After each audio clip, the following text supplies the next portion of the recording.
Welcome to the 359. I'm Roger Chang. I'm Alfred Ng. Samsung's developer conference kicks off tomorrow, and while it's normally kind of a snooze fest, we actually will be paying attention because it's probably the first time we'll see the long talked about foldable smartphone from Samsung. I'm looking forward to it. I haven't really liked all the designs I've seen so far of all the prototypes and things like that because it takes something, it makes it bigger, right? Yes. Like it's as if you could fold the tablet, and that's the whole goal. Like they want to go bigger, give more space. Yeah. Hear me out here. Here's my proposal. You take a regular size Samsung Galaxy S8 or S9, that size, which is already fairly large, and you make fold that in? that foldable. Turn that into a palm phone? Yeah, so then you would have more space in your pocket, and you would still have that like big phone that you would need. I don't think we need to go bigger tablet size. But you do have to think about how that works, right? If you've got a small device that you're folding up, that's a little bit more complicated than a big device folding into a smaller device. Yes. If you think about all the components and batteries and all this stuff, you got to cram in there, right? We have the technology. We should be going smaller instead. Do we have the technology? Usually when you fold something, it's to make it more convenient to like carry around and things like that. But people don't want small. They want big. I would say that a lot more people want smaller devices. By a lot more people, you mean you. Yes. A lot more important people, basically. All right. Well, beyond the foldable phone, the real meat of the developer conference will be a focus on Bixby. That's Samsung's oft-ignored digital assistant. Samsung's supposed to open up Bixby to developers, as well as foster Alexa skill-like capsules. They're calling it capsules for whatever reason. Despite the fact that Bixby's been on all the flagship phones with a dedicated physical button, it hasn't taken off. Yeah, for Samsung's sake, they should definitely, reboot Bixby, or at least make it much better than it actually is, because it is seriously running the risk of becoming the voice assistant joke right now. I mean, for a while that's been Cortana, but now I feel like it's kind of a dead horse to make fun of that. Well, yeah, Bixby it's kind of sad because Samsung tries so hard to make it a thing. Yeah, and I will say I've talked about this on previous podcasts where Bixby does have an advantage because Samsung doesn't just make phones or speakers. They're also making refrigerators and TVs, and that is where Bixby could, really have an advantage over something like Amazon with their Alexa microwave. Right. But I mean, it just hasn't really seemed to be that useful for a lot of people at the moment. No, it's not, and we'll probably see the Bixby speaker, smart speaker, at this developer conference. Hopefully, we'll get a launch date for this. This was teased a few months back at the Note 9 launch. Hopefully, that gives it a bit of a shot in the arm. Lastly, Alfred, you wrote a story about the biggest threat to today's midterms, and it's not hacking. What is this? It's actually misinformation on social media claiming that a machine has been hacked. The Department of Homeland Security, the FBI, the Director of National Intelligence, all put out a joint statement last night talking about this, saying that they've not found any evidence of hacks against infrastructure like a voting machine or voter database or anything like that. Right. But they do know that there is a effort from Russian trolls or people from or trolls from Iran, basically targeting social media, using that as a platform to spread lies and rumors that this voting machine was hacked. It's not to say don't bother to vote. Is that the idea? Yeah, don't bother to vote because it's already rigged or something like that. So the idea is that that this has happened before. They've gotten videos of a voting machine where somebody presses one person and it like shows another person instead. Oh yeah, and that'll go viral. That happened in 2016 during the presidential election. A Russian troll account used that video and basically said, "Look, I told you this election was rigged and these machines are hacked and things like that." So that is not true. It turned out that the person was just using the machine wrong, and there's probably going to be a lot more cases of that happening today.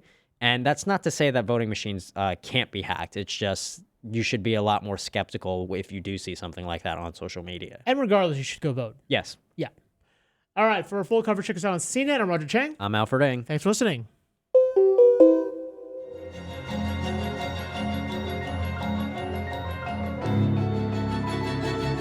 Music's so dramatic.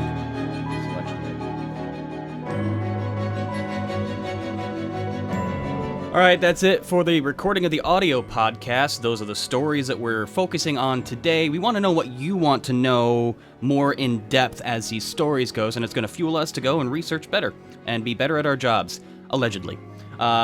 In the meantime, let's go ahead and shout out Carlos in Texas, Aaron in Brazil, and Sunil. Thanks for pointing out that it is Diwali coming up on the 7th. So to our wide audience of wonderful Indian viewers and watchers, happy Diwali. So in the meantime, let's go ahead and take a question. Well, this is more of a comment from our friend Timothy. He says, manufacturers are going to have a lot of time making folding cases for these scratch-heavy folding phones. They're just going to turn into bifold wallets when they're all said and done? Well, I am really curious to see how these foldable phones look. We've got, right now, the closest we've got is the Axon M, that ZTE phone. It's kind of a bulky thing. It's got 2 displays on a hinge, and it folds out. The problem is when you fold it in, there's a screen on the front and a screen on the back, and that really kind of freaks me out. Yeah, things look so like weird. if you throw it on the table, you're just gonna scratch it up, and if you have a case for it, you just gotta cover up that back screen. I mean, so I know they've invented. I think they came up with a special case that was like more of like a bumper, so it won't obscure the back screen. But it's weird, and I'm not sure if that's the way it's gonna go. The concept video you showed earlier, I think Samsung had 2 screens. One was it folded out into the inside would have a big screen, and you'd fold it in, and the top side would have a secondary smaller screen, which seems like probably the best way to do it, but also having those 2 screens seems power intensive and not super efficient, and you can imagine it being really, really bulky. So we'll see. I mean, I'm curious to see. We've been talking about foldable phones for a while. It's really kind of touted as one of the next big innovations in smartphones at a time when we're really not seeing a lot of innovation aside from notches. So I mean, that's why we're intrigued. I don't know if it'll actually be something worth getting, at least for the first couple of generations, but I'm definitely fascinated by the idea and really want to see how much we're going to actually get to see out of this, because remember, this phone isn't expected to come out until at least next year, and so this is really to get developers interested. So I'm fearful that they pull out this device for 5 seconds, fold it open, fold it closed, put it back in the pocket, and walk off, and that's it. That's the entire thing. And we'll have to wait till next year to actually get a full glimpse of the phone. Are you psychic, Roger? Because I anticipate that's exactly what's going to happen. Samsung sent me their script, so I'm already well versed in it. Yeah. So speaking of pockets, have they given any potential dimensions on this new folding device? Matthew's asking if it is going to comfortably fit in the pocket, and I have to agree with him. That just, in the world where we slim things down to, let's call it paper thin, adding a second layer to that, that's going to feel awkward and take us back to 1998, shall it not? Yeah, I mean, at least, look, if you look at the Axon M and then, to be fair, I think that's a rougher product, but that's a thick phone. It's basically 2 phones sandwiched together, and it doesn't feel that great in your pocket. It's pretty thick. It's a little bulky. That's why if you go with my idea and just take a regular sized phone and fold that, it's still gonna be bulky though. Okay, but you would have more vertical space, I would argue, or fold it in a triangle shape, so fold it across, and then you can have 4 phones.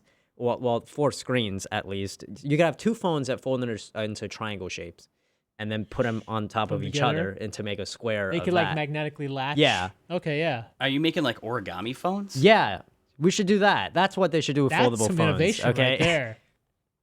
My phone is a paper crane. I'm intrigued in your Kickstarter. It'll never work. All right, moving on. Here's one from Timothy Dew. Let's go ahead and talk about the voice assistants already. We have a lot of debate going back and forth, and go ahead, everybody, just let it loose. Let us hear your true feelings on who is the suckiest voice assistant. If it's Bixby, Cortana, Siri, I'll stop naming them, so I'll stop triggering your speakers, so let's bear that in mind for this episode. I already apologize.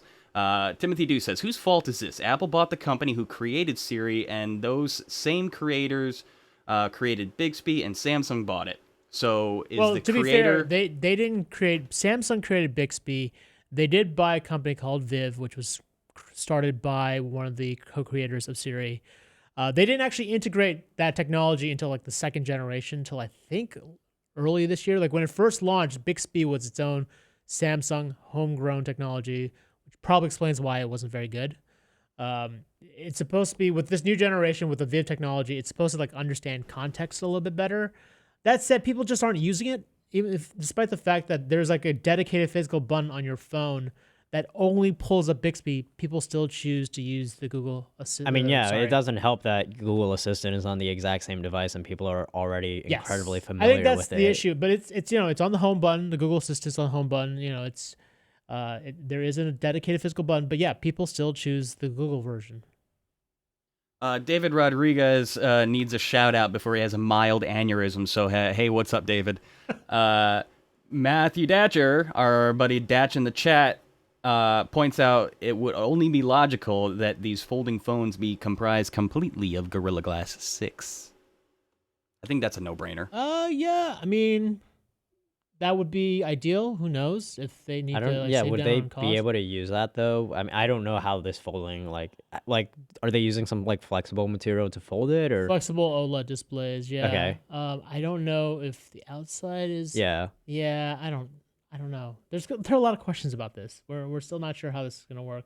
I would say having Google Glass 6, would definitely help. I just don't know if that's part of the implementation with the flexible bit. So I still really just don't understand the point of making a folding phone outside of A, the gimmick, and B, screen space. Screen space. Is that really just it? Because that just seems meh And the ultimate to me. goal of a scrollable phone.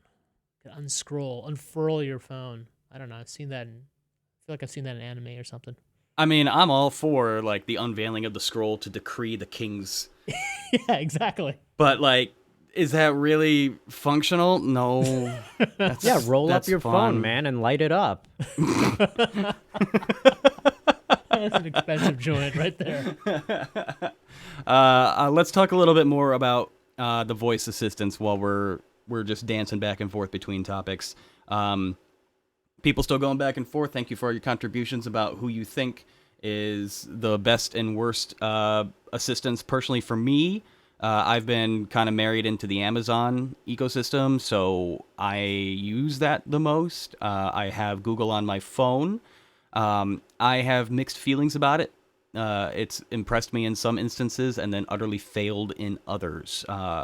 Actually, utterly failed on the same instances at different points in time. Yeah, and I've talked to Rich Brown, the head of our smart home reviews team, and he generally thinks the Google option's the best one. I guess he's spent more time. Like I'm with you. I've got a lot of Echoes in my house, so I tend to use the Amazon option. But I think it's just like I'm more comfortable with it. I haven't really had a chance to use Google Assistant that much, so I know with Rich having spent time with a lot of them, he generally likes Google. Yeah, I would say that it's never too late to change over to any one of them. Like I started with a bunch of Echo Dots just because they were really cheap and I got them on a sale. Yeah. Then some Google Homes were very cheap and I got those on a sale. And then I was just switching between both of them for a little bit. And Do you have them both in your house, or did you I drop used to one? have them both. I Okay. used to have an Echo in one room, a Google Home Mini in another room, and I would just like kind of trade off. Okay. And then I kind of just made my decision that the home was like easier for me to use. Oh, really? Yeah, so I like switched over. I mean, I think that anybody that thinks that they're like stuck with one system, like I think you're at least able to try out like the other You one. are, but if you've spent money and you've like put in the time to put in like smart home gadget that's tied to a particular one, I think it's tougher to switch. Yeah, I'm just saying if you are curious about it, like there you can like switch over. You're not like stuck, I would say. Right. Yo, shout out to Storm King for a deep cut. The scrolling phone was future tech in a sci-fi show called Earth Final Conflict. Oh, yes! Holy crap, I forgot that show That's it. existed. That's Storm what I- King, you're my hero today. Holy cow. I totally remember that. That's why it's stuck in my head. I you- remember that show that I think I only watched like 3 episodes of, but for whatever reason, it's stuck in my head. Are you gonna be able to scroll up your phone and boop your dog on the nose when it's misbehaving? If I owned a dog, yeah. I think that would be part of That's the one of the feature sets. marketability Yeah, of it. absolutely.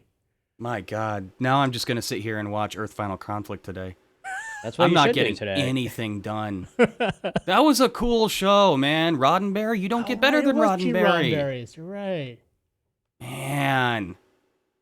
I remember that show got weird. Show's at the end. over. Show's over. Everybody All All right, leave. thanks for I'm just going to watch. The 359 podcast is Hey, available. Are we getting sued for this? Probably. Okay. All right. Anyways, sorry I got distracted. And, You really did. Wow. Dude, it was a cool show. Give me a break. It was fantastic special effects for like shout late out to Storm 90s. King for that shout out, that reference. That was money. I'm totally beyond distracted at this point. And while we're at it, let's shout out Omar. What's up, Omar? Thanks for joining us. Here's a great question from Solid Cancer 07. Horizontal folding phone or vertical folding phone? Which is going to catch on the most? Ooh. Probably horizontal. Horizontal, yeah. I think or so. like a phone that folds out to become If it horizontal. folds this way, It's vertical, but then it becomes horizontal after you unfold it. Maybe. I don't know. I mean, you'd want in terms of like watching video. And okay, stuff, so most people horizontal. are used to folders, which is vertical. So maybe it'll be that way, but horizontal, I don't know. It's. I would say horizontal is a safer bet, though. Do it diagonally. Make it a triangle. Yeah, I like it. Especially if you buy multiple parts and then you can kind of combine them. I like that. And then you can didn't use it to- Motorola already try that? The mods. Yeah. Oh, yeah. Mods. No, That was well, Project Aura, really. That was Yeah. Google's thing. the Lego phones. Yeah, the Lego stuff. Well, no triangles, though. They're all Yeah. like little squares and you- rectangles. If you have a foldable phone that can fold into a triangle, you can also play like the paper football game. Oh, yeah. With it and like flick that across a station that is also set up by phones. Pretty sure that's going to hurt like hell Oh, yeah, that would hurt. and mess up your fingernail pretty bad. The price of innovation is always high. I mean, all right, so I'm still kind of mulling over this question. Horizontal seems the logical version to me because it's going to constrain the proportions of video playback, right? If you're going to get more screen, you're going to do things probably more watching more Yeah, video, etc. it- What would well, what would vertical really get you?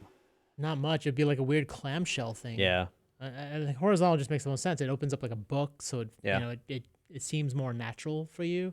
Like if you flipped it up, that just seems weird. I mean, he points out that we used to flip up phones all the time, but that was to access the keyboard, not to Yes. garner more screen space. Yeah. I can't imagine that long screen It'd being be of weird much holding value. that screen, like a long screen like this.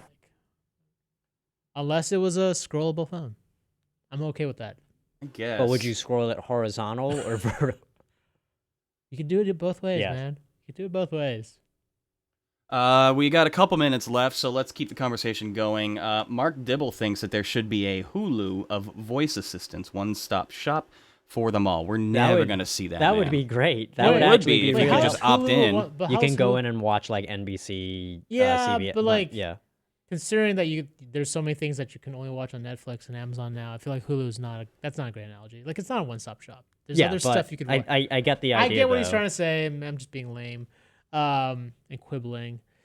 Yes, I think I think the idea of like voice assistants either talking to each other or being merged. That we've talked about that concept down the line.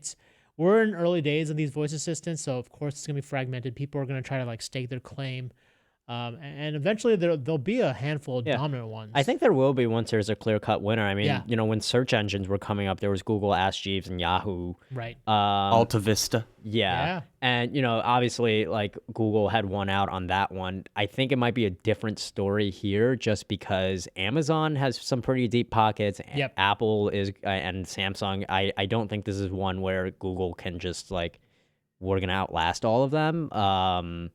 So it might be much harder for a clear-cut winner in this whole voice assistant discussion. And if Samsung is boosting up Bixby like it says it is, then, new challenger has entered the field. Yeah.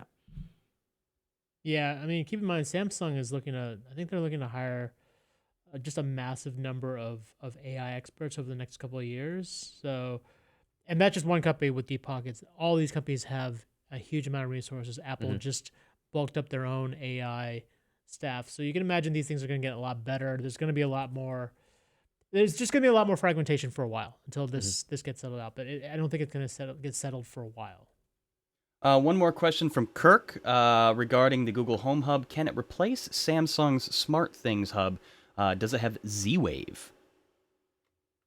What is Z-Wave? Z-Wave is one of the wireless protocols for smart home stuff. I'm not entirely sure. I'll have to ask Rich. Sorry. Rich Brown. Rich Brown, yes. Hey, when are we going to have him on the show? When he comes here from Yeah, Kentucky. he's in Louisville. It's a little tough to get him on. He was here for the Yeah, he floats Google- around, though. He was I've here seen for him. the Google event briefly, but he was in and out. I would have loved to have had him on, but I I think we had Jess on to talk about Pixels. Oh, yeah, that figures. Yeah. No offense, Jess. All right, we are pretty much out of time here, but let's go ahead and farm a question out for future fodder.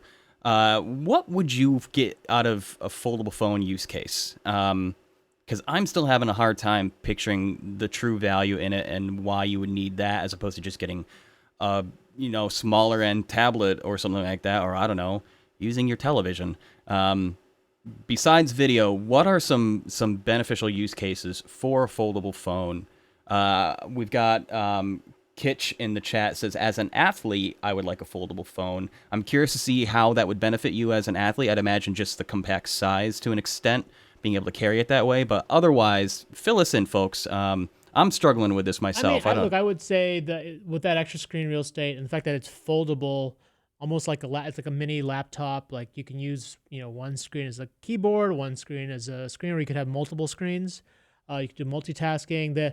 I bring up the Axon M because they did come up with a number of apps that sort of took advantage of the screen. The idea was in one particular use case, they had the screens kind of folded on each side, so like we could play Battleship or something. Like it could be like a 2-player thing where one person would be the other side, I'd be on this one. We'd have basically 2 screens interacting with each other. They're definitely, I think that's why I'm kind of excited about this, because with foldable phones and like companies like Samsung trying to get these developers on board to create new kinds of apps that take advantage of it. We probably don't even know what the real killer apps for this design would be. I think that's something that developers are going to have to work on for the next couple of months or years until we get something worthwhile. All right. I'll take that for now. Safe answer. But we are out of time. Thanks, everybody, for joining us. Thanks, everybody around the world for coming to view the 359. We'll be back tomorrow at 11:15 a.m. Eastern with more techie news, chatty chat. But until then, Roger, take us on out of here. The 359 is available on iTunes, TuneIn, Stitcher, FeedBurner, Google Play Music, Amazon Echo, of course, CNET.com. I'm probably sure I missed a bunch of those, but we'll see y'all tomorrow. Take care, folks. We'll have Dan Ackerman on to talk about the MacBook Air. He wasn't here today, otherwise we would have talked about that. But tune in tomorrow for MacBook Air stuff. Buckle up, folks. It's going to get weird.